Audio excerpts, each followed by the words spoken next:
Hey, everybody. Welcome to the On the Right Side podcast, coming to you live from the America First Warehouse every Wednesday at 4 p.m. I'm your host, Steve Levy, former county executive here in Suffolk County, former New York State Assemblyman, and the current president and founder of the Center for Cost-Effective Government, a fiscally conservative think tank based in New York.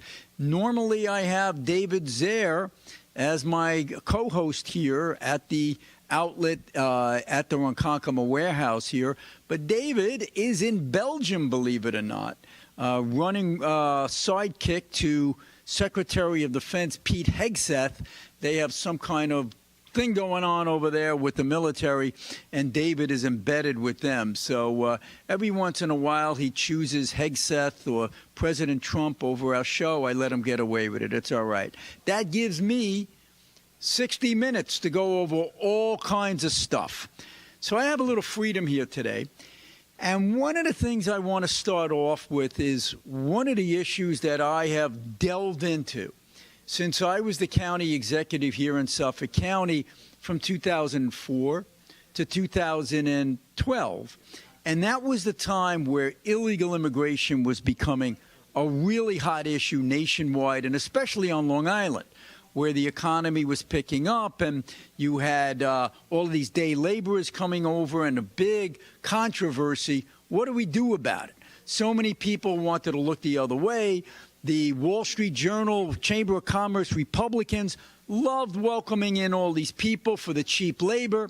And, of course, the Democrats and all their not-for-profit groups were profiting handsomely by this illegal immigration surge. The Democrats would get votes from them and eventual constituents, and the not-for-profits would get money galore coming to them to deal with the illegals. But what really kicks me is when you see the Catholic Church and the Pope in particular starting to get involved from a moral perspective. It just burns me to no end how the Pope has been going around the world, and this is an American Pope, but he's taken the baton from the South American Pope, Pope Francis, before him, who have been basically preaching open borders throughout the world. And they're suggesting that if you are for national sovereignty or for an orderly immigration process that does not allow illegal immigration, that you are on the wrong side of the Lord. What do I mean by that? Guys in the booth, Bill, put on the first asset on the screen here. Look at this article that popped up through the AP the other day. Pope urges traffickers to repent. Okay, here's the first sentence in that article. Pope Leo warned people smugglers on Friday that they will face God's wrath by exploiting the desperation of migrants, demanding that they stop and repent. Hey, newsflash, Pope Leo, you know why they're doing this? Because you are enabling them. And so few people, whether in the Republican Party or J.D. Vance or whatever, are willing to come out and say it. I mean, President Trump has pushed back, and then he got clobbered for saying, what the hell is the Pope doing criticizing me for just trying to keep illegal immigrants out? But that's what the Pope has been doing, giving this ridiculous argument that if you're a Christian, you're a Catholic, it's your duty to take everyone in. Well, wait a minute. Does the Vatican take everyone in? Last time I checked, they have armed guards. Why? Because not everyone is allowed to just go into the Pope's quarters. Not everyone is allowed to just be an illegal immigrant and pop a tent up in the middle of Vatican City and now say it's their home. You're supposed to play by rules.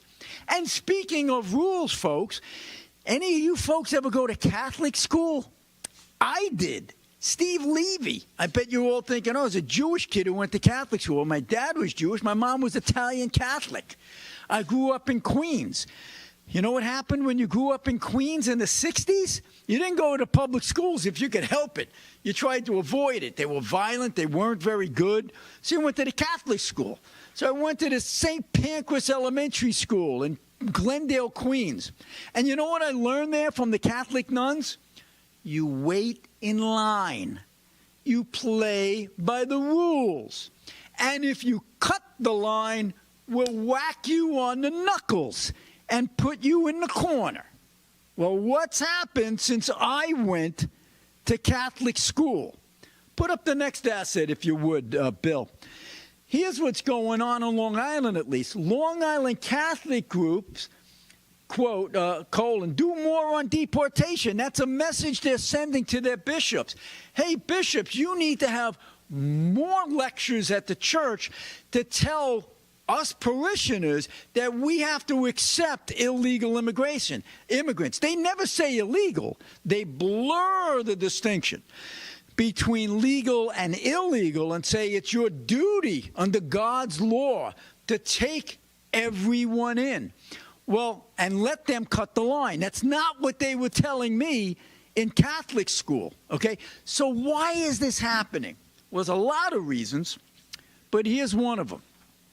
Let's put up the next asset, Bill. Okay, here's some numbers for you, folks. These traffickers who the Pope is criticizing and telling to repent, in the Trump administration, they were making about $500 million. Fast forward to Biden and his surge. They were collecting $13 billion from all these people they were trafficking, putting these kids and these women in harm's way, getting raped, going into these sexploitation environments, dying along the 1,000-mile trek. Why were these people making this dangerous trek? Because the Pope was encouraging them to do it. Because these bishops were encouraging them to do it. Why? Let's look a little further. The U.S. Conference on Bishops got $14.6 million in 2019 from the federal government. Why they were getting anything from the federal government at that point, I don't know, but to help with refugees and migrants. Under Biden in 2022, it jumped 800% to $123 million. Catholic Charities. Let's look at just one chapter, San Diego. They were making $12 million a year in 2020. By 2023, $65 million. You can bring it back to me, guys. This is the scam going on, folks. The Catholic Church, who is supposed to be the moral arbiters, are encouraging illegality, are encouraging the American people to have an open border, in part because the Catholic Church was profiting so handsomely from all of these funds going to the NGOs, including Catholic Charities. Now, here's the ultimate irony. The reason we have a border is because you need national sovereignty. Why do you need national sovereignty? So we, the American people, can control our own destiny. We don't want to become the Taliban, where girls are not allowed to get educated past 5th grade. We don't want to live under Sharia law, as in some of these Muslim nations, where if a woman does something that's frowned upon, they'll be stoned to death. We don't want to live in communist China, where religion is forbidden. You're put in jail if you practice your religion, and that's the ultimate irony. We need borders because we need our national sovereignty. It was the national sovereignty of America that protected the church, that protected freedom of religion around the world. You lose your national sovereignty, you lose your ability to project Western values, which is a protection of the freedom of religion. That's the ultimate irony. It's this Pope and the Pope before him promoting the Marxist in Central and South America, promoting the Marxist around the world, denigrating the West. What do you have now in Europe since the Pope's edicts of open borders have allowed to flourish? You have an evisceration of national sovereignty, which is why you have attacks on Christians now throughout Europe, which is why you have hotbeds of Sharia law popping up throughout Europe, which is why you have a diminution of your freedom of speech. Say something that's considered offensive now in some of these countries and you'll be arrested, as is the case in England, where 30 people a day were being arrested for posts that were placed on social media that the state did not like. Or look at Germany, where they brag about arresting people for posting things that some elements in society don't like. So Pope Leo, cut us a break. The president's doing the right thing by closing our borders, preserving our national sovereignty, so we in America can protect your freedom of speech, your freedom of religion, and freedom of religion around the world. Hope you like that segment. There's more like it in 2 minutes, folks, on the right side. Most people think they have options when searching for the best deals when they travel. But here's the shocking truth. 100% of the major travel agencies are owned by just 2 entities, Expedia and Booking Holdings. They claim to offer the lowest rates, but due to the hotel rate parity agreement, they all have the same pricing, limiting genuine competition. When you book through these sites, you act as your own travel agent, but the profits are going to organizations that don't support our patriot values. We cannot allow that to continue. So, we decided to make travel great again by starting a US-based travel membership platform, mypatriottravel.com. We are patriots helping patriots. Together, we can disrupt the travel industry by not spending our hard-earned dollars supporting the radical left. For just $29.99 per month, you gain access to true wholesale rates on travel, saving you on average 35% and up to 65%. Book as often as you like, with no limits. Keep your hard-earned dollars in your pocket and spend them on things you need and want to support. Go to mypatriottravel.com/TAFW and grab your membership today. mypatriottravel.com/TAFW, making travel great again. Are you a true American?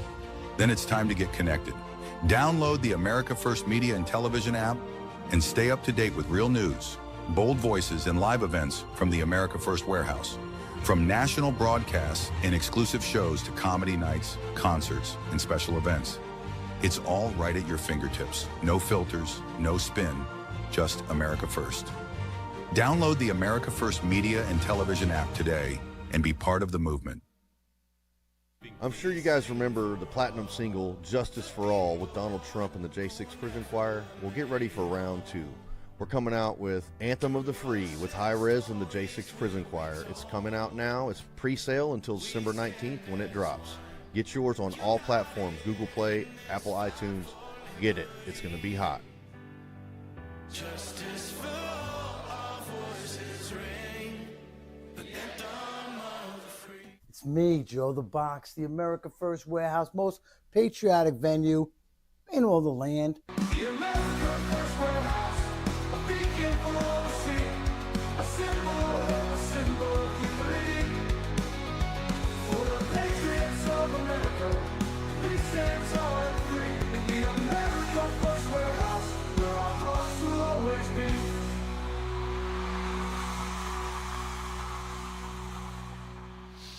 Hey, folks, welcome back to the On the Right Side podcast here from the Long Island-based America First Warehouse.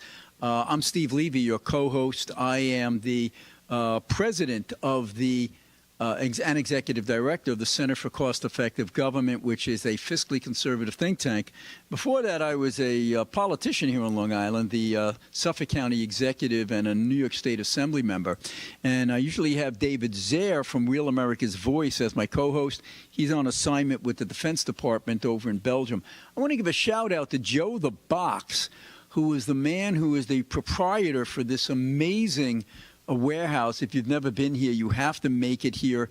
It is a mecca for patriots. Amazing live events that we have here, book signings, rallies, viewings of the inauguration, and so many other fun things. You got to get down here. If you want to see what they do, go to the AmericaFirstWarehouse.com or America First Media and Television. One of the things I love about this, and thank you, Joe DeBox, for the opportunity, is I get to talk about things I wrote about in my book, the Center for the Solutions to America's Problems, which I wrote a few years ago. And I also wrote another book called Bias in the Media. And I was a Democrat for a long time. And I used to laugh at my Republican friends who I would say, there's no bias in the media. It's in your mind, you know. And then I became a Republican in 2010 because I had it with the Democratic Party, which I saw going in this socialist direction, Marxist direction, in fact, even back then. And after I became a Republican and the media changed on me so dramatically, you know, I told my friends, you know, you were wrong. You actually underrepresented the amount of bias that is in the media. And I've written a lot about it.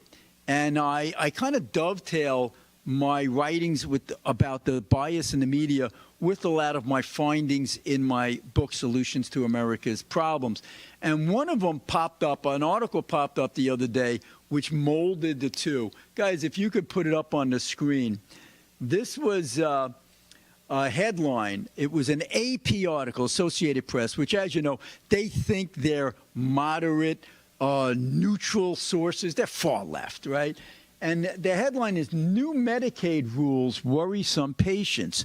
And if you read through this article, it's a litany of different people who are scared and all these organizations that, this mean Trump administration and the mean Republicans are throwing all of these people off of social services and Medicare and Medicaid. They're so cruel. All they want to do is give tax breaks to the billionaires and hurt the little guy. And I'll tell you, it just blows my mind because you really have to read further into this to understand what it's all about. All that the Trump administration is doing is saying, number one, if you're an illegal alien, you shouldn't be on Medicaid. That's number one. And number two, if you're an American citizen or someone eligible for Medicaid, and you're an able-bodied individual, you should have to work. Now, that's not a foreign concept, is it? Democrat Bill Clinton implemented workfare in the late 90s along with the Republican Congress. And you know what? It worked beautifully. You had the liberals having their hair on fire back then. Even Senator Daniel Patrick Moynihan wrote about how this was going to lead to carnage in the streets, blah, blah, blah, blah. Nonsense. There was a 60% reduction in the welfare rolls. People were told you have 5 years to be on welfare, and then you have to get off. And you're going to have to get a job if you're able-bodied. There would be exception for the blind, people who lost their limbs in accidents or something like this. But other than that, you're able-bodied. You'd have to go out and work. And it did work because it incentivized people to get off their duffs, to get a job, no longer dependent on the government, become self-sufficient, and work yourself up the economic ladder. We had booming times in the late 90s, and this was part of it. It helped everyone, not just the taxpayers, but the people who were stuck on the dependency of the dole for all this time. It worked. So what happens? Along come the Democrats. In 2008, Barack Obama gets elected. And what does he do? So, this is cruel. We've got to lessen the requirements. We can't force people to work. So they started lessening the requirements. Remember, this was also the time where you had the crashing of the real estate market. So they were looking to just hand out the money, hand over fist. So they lowered the requirements. Workfare became a thing of the past. Then along comes Biden, and he weakened things even further, to the point where now you have over 60, only 60 some odd percent of all the eligible people from ages like 18 to 64, the working core, who are actually working. About 40% of the people just said, I'm not working. 7 million able-bodied men in that age bracket just stopped looking for work. They said, I'm not working anymore. Now, why do they do this? Why can they do this? Because our system is so liberal now that it allows these people to stay at home and collect a check. In fact, in Pennsylvania, they did a study, and it's in my book. In Pennsylvania, you could stay home and collect all different sources of income from the government. It amounts to a job where you'd be earning $57,000 a year. Why would you go to work if you can sit back and do this? So what did the Trump administration say? So let's go back to the Clinton program. You got to work. Now, how much did you have to work? 80 hours. 80 hours a week? No. 80 hours a month. 20 hours a week. Not only just work, you could also say, I can't work, I'll volunteer. I couldn't find a job. Then you got to volunteer. Oh, no, that's too much for us. So you go back to that article from the AP.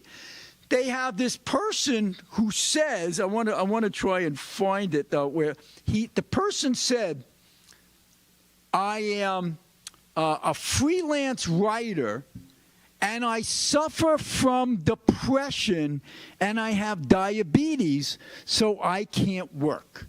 Now, you know how many millions of people have diabetes in America, and they work, they get treated for the diabetes with drugs and shots, and they go to work. Oh, but he's depressed. Well, you know what? I'm depressed too. I'm depressed by the fact that tax dollars are coming out of my pocket to pay this guy Tim to sit on his ass and say he's too depressed to go to work. That's the joke of what has happened to this system. I have a whole section in my book, Solutions to America's Problems, which deals with disability. Disability is the new scam of the 21st century. The fastest growing segment of the disabled population, so-called disabled population now, are people who claim they have too much stress or they have lower backache, folks. Hey, if you're over 45, do you not have a lot of stress in your life? Do you not have lower backaches? Are we going to tell all these people you don't have to work? We'll give you a check to Social Security disability? It's an absolute joke. Okay? Here's some of the facts and figures on this. Social Security disability in 1990, there were only 4 million people in that program. By 2000, there were 6.7 million in that program. By 2020, that 4.3 million doubled to 8.6 million people. We have 95 million people in this country who have stopped looking for work. It's absolutely ridiculous. 15% of the population in the state of West Virginia is now on some kind of disability roll. Absolutely unbelievable, folks. You know what kind of culture this is? It's a culture that is now allowed here in New York. One of the reasons our taxes are so high, 63% of retired fire department workers in New York State, from the New York City Fire Department, are on retired disability, okay? In the Long Island Railroad, people outside of Long Island think I'm making this up, but the people in Long Island know it's real. They did a survey of the retirees from the Long Island Railroad, take a guess, folks, how many of those people were receiving disability payments in retirement? Okay, not making this up. You think it's 50%, 60%, 75%? 98%! 98% of all the retirees on the Long Island Railroad were collecting a disability payment, a disability pension. And you know what else they found? They all went through three doctor groups. It was a scam. It was fake. It was phony. It was a fraud. And that's what you're seeing being uncovered right now with all the abuses in the daycare system up in Minnesota, or in the hospice programs over in California. It's rife with fraud, folks. And disability abuse is one of the main areas of fraud in New York and throughout the nation. So we wish J.D. Vance, our vice president, the best of luck in getting to the bottom of this, because it's robbing us blind and it's taking money away from those who are truly disabled, who truly need it. And the media, stop making the Republicans the bad guys for getting the couch loafers off their asses and back to work, for stop getting the illegal aliens off of the dole. It's about time. More power to you. Stay with us, folks, on the Right Side. We got a lot more juicy stuff in the next two segments. 250 years ago, a nation was born, built on courage, driven by freedom, defined by patriots who stood their ground. Today, we don't just remember that legacy, we wear it. This is more than a shirt. It's a symbol of strength, freedom, and pride. I'm Steve Stern, COO of theflagshirt.com, and I invite you to celebrate 250 years of the United States with us. Wear your pride, stand for something, get your shirts today. Politics feeling broken? What if you could match with politicians the way you match on a dating app, but based on real values? Meet OpScore from GoUSA, the first ever values-based political matchmaker. Think Match.com for elections that aligns voters with politicians. We score politicians on a nonpartisan scale based on your priorities. Track your politician scores and take our OpScore Challenge survey to match with leaders who align with you at opscore.org. Stop voting blind. Start matching smart. Politicians work for you. Are you a true American? Then it's time to get connected. Download the America First Media and Television app and stay up to date with real news, bold voices, and live events from the America First Warehouse. From national broadcasts and exclusive shows to comedy nights, concerts, and special events. It's all right at your fingertips. No filters, no spin, just America First. Download the America First Media and Television app today and be part of the movement. Corporate transfer, fine professional, moving and storage, and inventory management.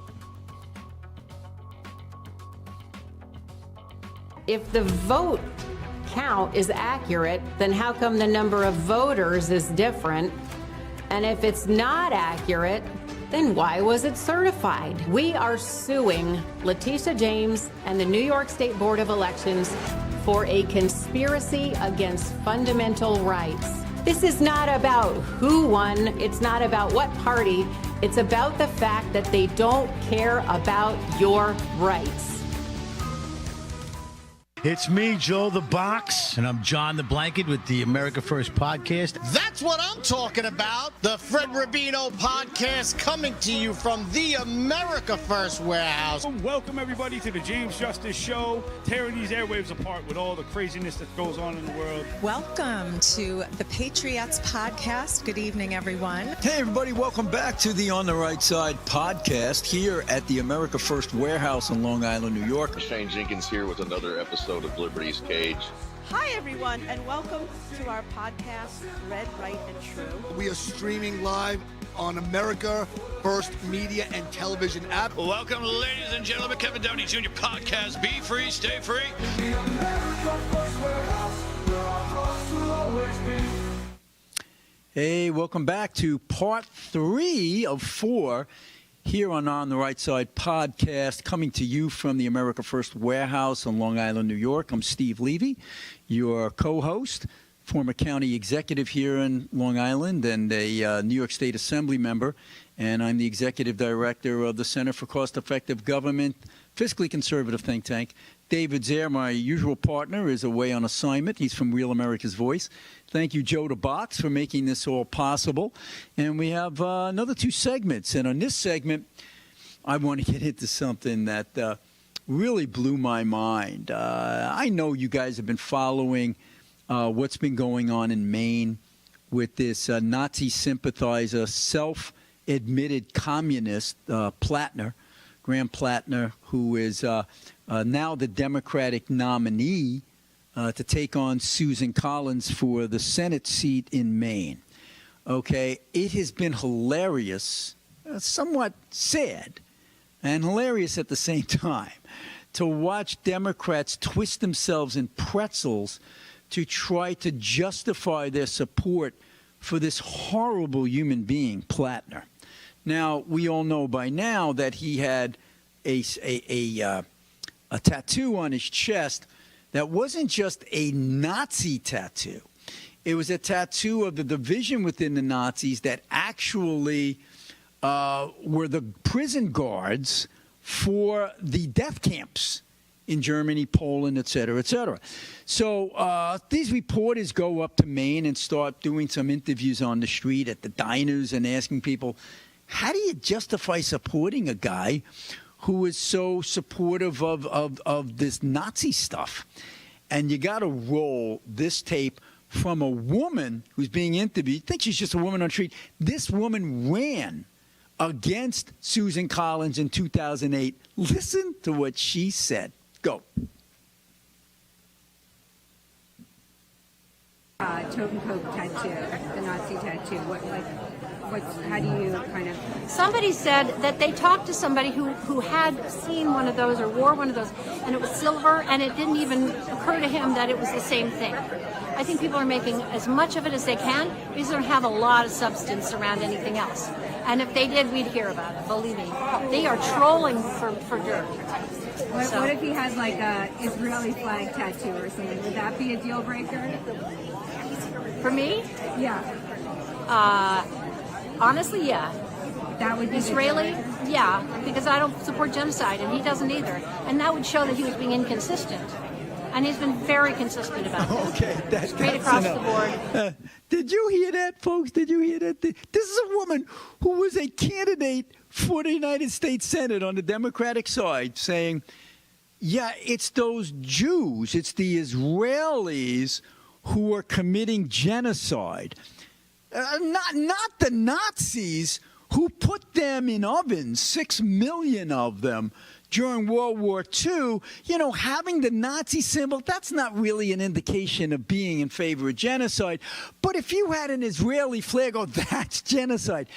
That's how freaking crazy this Democratic Party has become. And I say that as a former Democrat. I was a Democrat for most of my political career when JFK and Bill Clinton were normal Democrats. Those guys could not get elected in a primary today.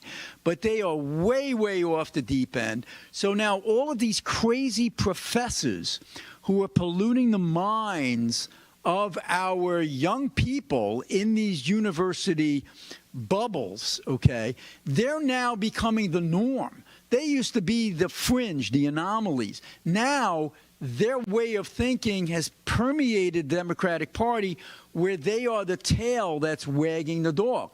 How much of an impact have these left-wing professors and the universities had on our American psyche, our American public?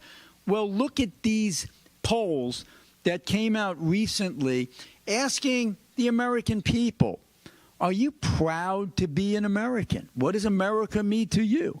Would you fly the American flag on the 4th of July? The numbers are shocking and outright scary, folks. You probably saw this, but if you didn't, it's an eye-opener, okay? When asked, are you proud to be an American? 89% of Republicans, absolutely. proud to be an American. The number for Democrats, hold on to your chairs, folks, 29%. And you might be thinking to yourself, well, that's because they hate Trump, like crazy Robert De Niro.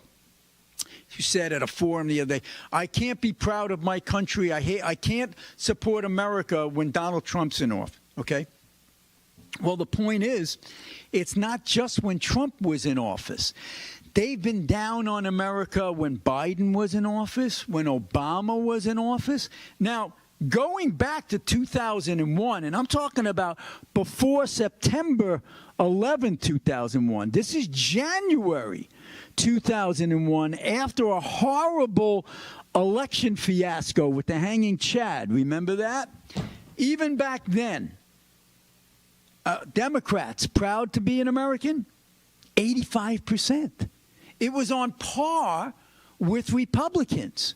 Today, 29%. Something happened, and it wasn't just Donald Trump.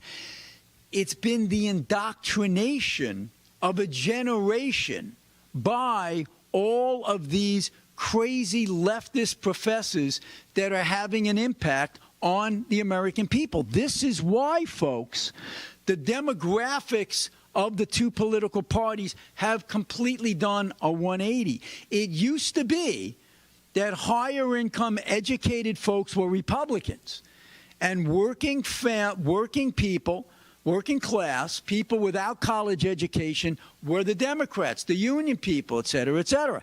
It's flipped on its head. Now it's the working class people who are looking Republican, and the Democrats are the upper middle class who went to college and graduated college. They are poisoning a generation, which is why not only are these people in the Democratic Party un-American, they hate Jewish people. They hate the Jews. Why? Because critical race theory that seeped into their mind tells them that if you're Jewish, you're white, and you're pro-capitalism, so you are the bad exploiters. If you're brown and you're Palestinian, you've been exploited, you're the victim, we're with you. That's the way it works in the mindset of these people who went through these university systems. So the fact that they're unpatriotic goes hand in hand with the fact that they're becoming more and more anti-Semitic, anti-Western, anti-American. You know what the biggest kick in the head is?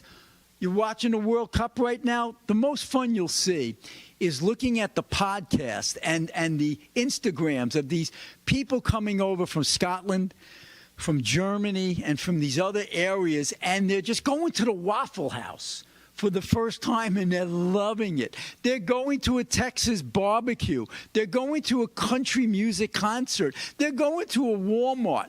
And they're telling back their friends, this place is so cool. I love America. I want to stay here. This place is awesome. So those people from another land come here and fall in love with America.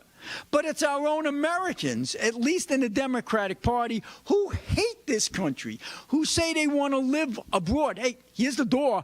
Go leave anytime you want, okay? But they don't, because they're full of it. They know once they get over there, they see how repressive it is, how hard it is to make a living, how hard it is to earn unlimited amounts, how hard it is to speak your mind. All of a sudden, maybe this place isn't so bad over here, but they'll never admit it. So, folks, we got a lot of cleaning up to do because it's really worrisome as to where the Democratic Party is going. We now have people not only like Plattner, started off this conversation with that tattoo with Plattner. It's not just him. There was a Democrat elected in Jersey who was who was a witness for the sheik who tore down who tried to tear down the World Trade Center back in the 1990s. You have a guy in Michigan who's running, who's a fierce anti-Semite. They're all over the place, and they're starting to take root within the Democratic Party, where they now are running that party because that's where the money is, that's where the activity is, and that's why you have moderates in the Democratic Party who are totally silent because they're scared they're going to lose a primary to these crazies on the left. So we got a lot of work to do, folks. Even with the Trump win in 2024, we haven't vanquished these guys. You would have thought that the Democrats, when they did their analysis, would have said, we went too far left, let's steer center. They're not. They're saying we lost, we have to go further left to try to win in November. It's really crazy, but that's where we're going. AOC and Bernie Sanders are now the head of the Democratic Party. You see this one? Did you see the video of that recent graduate from Cornell who had originally answered an ad for an internship?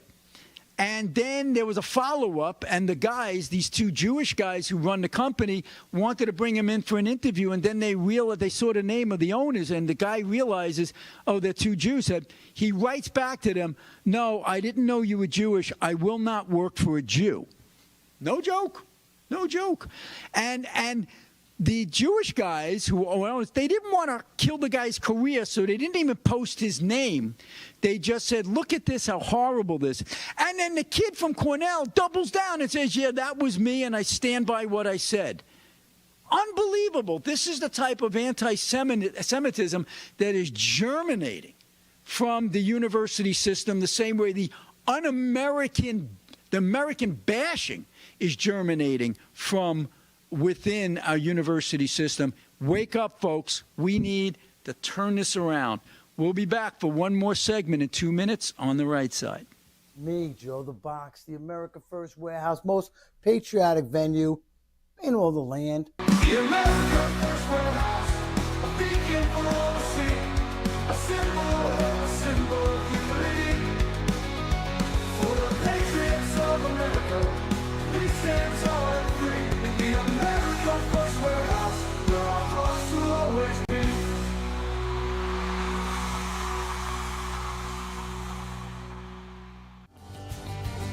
The America First Ultra MAGA Store. For all your MAGA needs. We sell t-shirts, tumblers, flags, hats, sneakers, bumper stickers, and a whole lot more. The most patriotic America First retail store.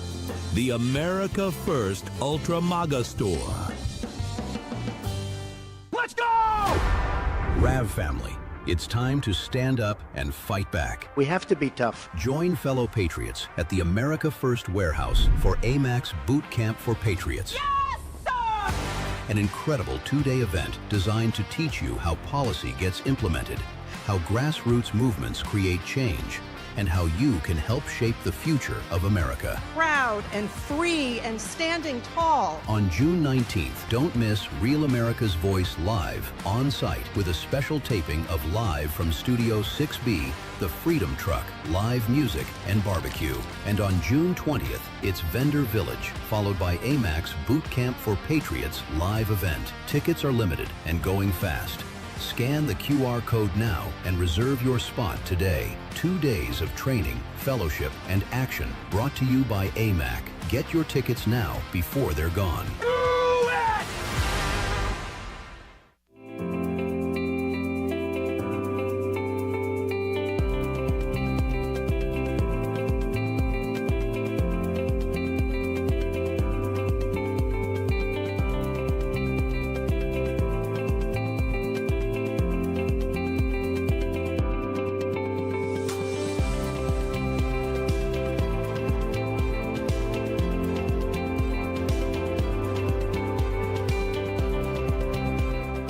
America First Warehouse was really the most patriotic venue that you can ever imagine. We wanted to build something for people to be able to come to and feel so comfortable and so relaxed, because there is nothing out there like it. We give an opportunity for people to really feel good about themselves and about this great country.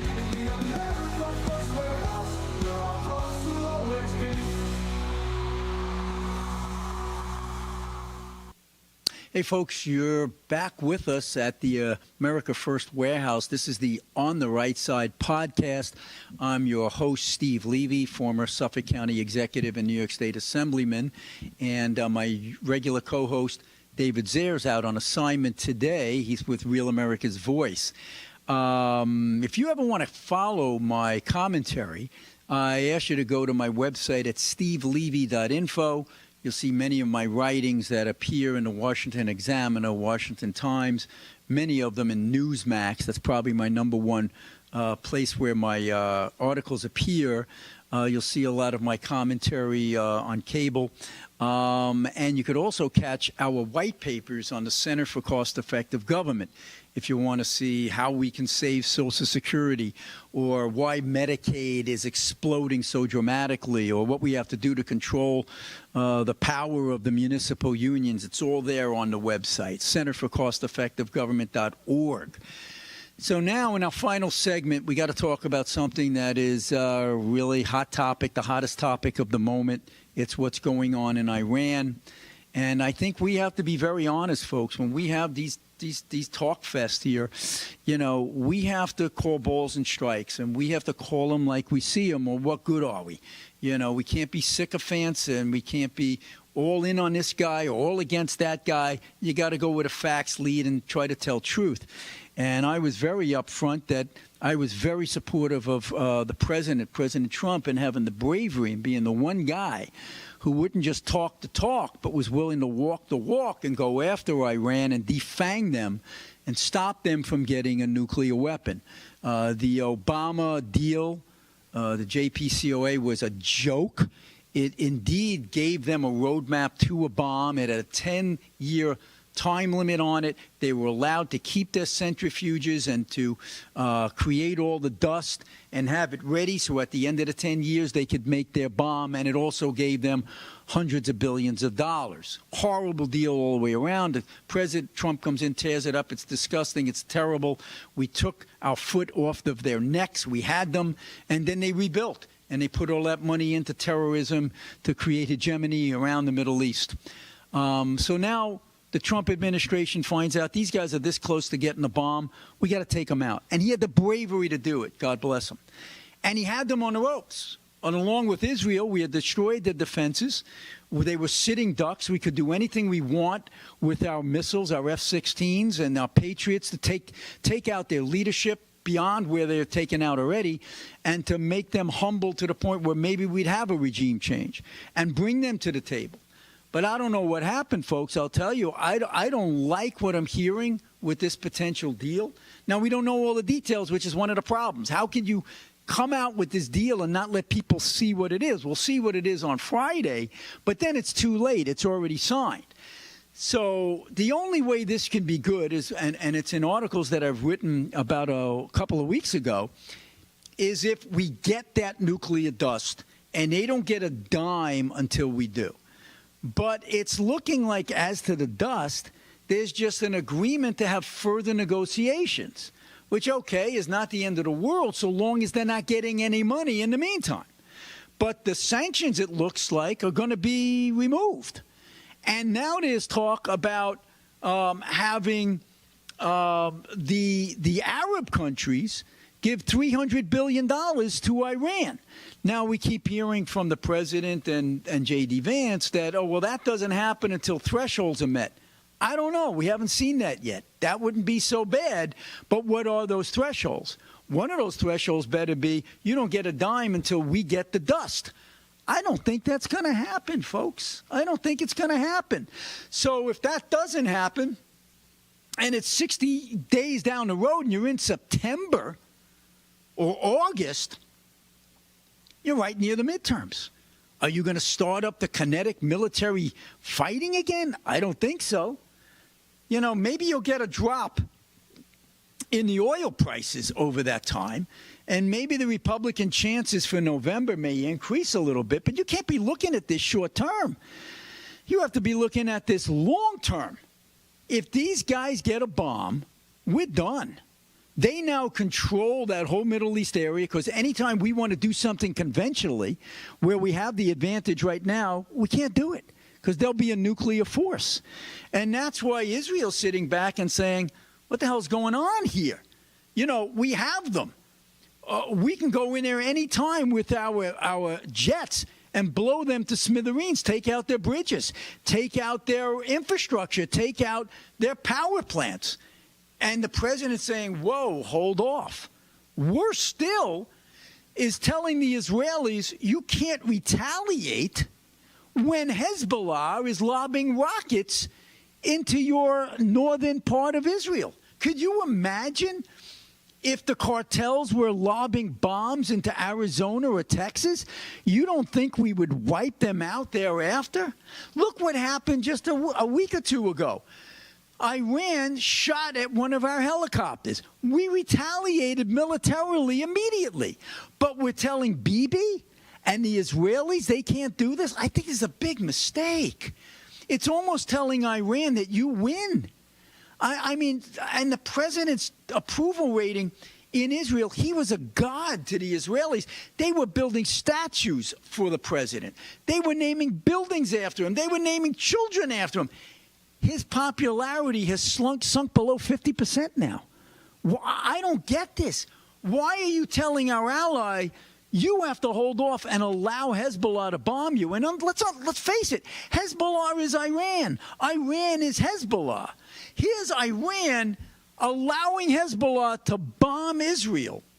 And our president, we're telling the Israelis, you can't respond because it's Hezbollah, it's not Iran. Everybody knows Hezbollah is Iran. Come on, you can't abandon your ally that way. What kind of message is that sending? It's not a good one. You know, I think things shifted there when the president took away Marco Rubio as being the focal point there, the point man.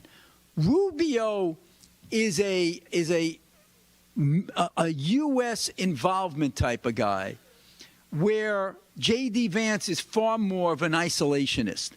In the camp of a Marjorie Taylor Greene, a Tucker Carlson, those who want us to just retreat. Marco Rubio is in that camp which says, look, we're a force for moral good throughout the world. And if we leave a vacuum, the bad guys fill it. It was Iran that wanted, and they said it publicly, they wanted to negotiate with Vance, not Rubio. And I understand why. Because this deal that's being put together, and the vice president is trying his darndest to get people behind it. But I don't know if that's going to happen if it comes out like we think it might. Now, there might be a silver lining here, that everything that Vice President Vance is saying is true, that they will not get a cent until all of our things are checked off. But it doesn't appear that that's where it's going. It doesn't appear that the Arab states are going to be prohibited from making that $300 billion investment in Iran until we get the dust. I don't think that's going to happen. And you can't turn around and say, well, it's not American taxpayer dollars. You can't say, well, it's not going to go to terrorism. It's going to go to all of these humanitarian purposes or for infrastructure. Baloney. We all know the money is fungible. When they get $100 billion for one thing, it frees up another $100 billion somewhere else to go where? To go back to Hezbollah, to go back to bombs and infrastructure and building up their nuclear arsenal. I'm not liking this, folks. I do hope I'm wrong. I really do. And if it is indeed the type of plan that the president is saying, that they don't get anything until we get that nuclear dust, then President Trump is going down in history as this century's Winston Churchill. He will have revolutionized the Middle East, and you'll see all of these other Gulf countries coming behind America into the Abraham Accords, and the world will be truly a better place, and they'll be without nuclear weapons, and we won't have to worry about a nuke coming over on a barge from Iran because he will have snuffed it out. But if we went through all of this, folks, all of this economic pain, for us to take the foot off of their necks when they were so vulnerable, and they get all this money, and we don't have a guarantee that we get that dust, and they can't have a nuclear program, even a civil nuclear program, then this was all for naught. I hope to God we're not going down that route. I hope we didn't seem so desperate as Obama did back in 2015 to get any deal that we can get to say, all right, we're done with this. That's what the problem was with Obama. And then we had a President Trump who tore that crap up and said, no, we're going to bargain from strength. Well, you know, the best bargaining position is when you crippled them militarily. And we've gone a long way. We took out a lot of their leadership. We took out a lot, the Navy and their Air Force, but it's not enough. We could have kept going. The Israelis were itching to go, okay? If we keep going a little bit more, keep the embargo going, take out their infrastructure, put them on their backs, gasping their last breath, then you'll see how fast they come to the bargaining table. Okay, come on in. You can take the nuclear dust. We don't know what this deal is going to be on Friday, but there's a lot of trepidation, folks, and I'm hoping and I'm praying that what J.D. Vance and what President Trump are saying, that they don't get any money until we get the dust, is actually what's in that deal.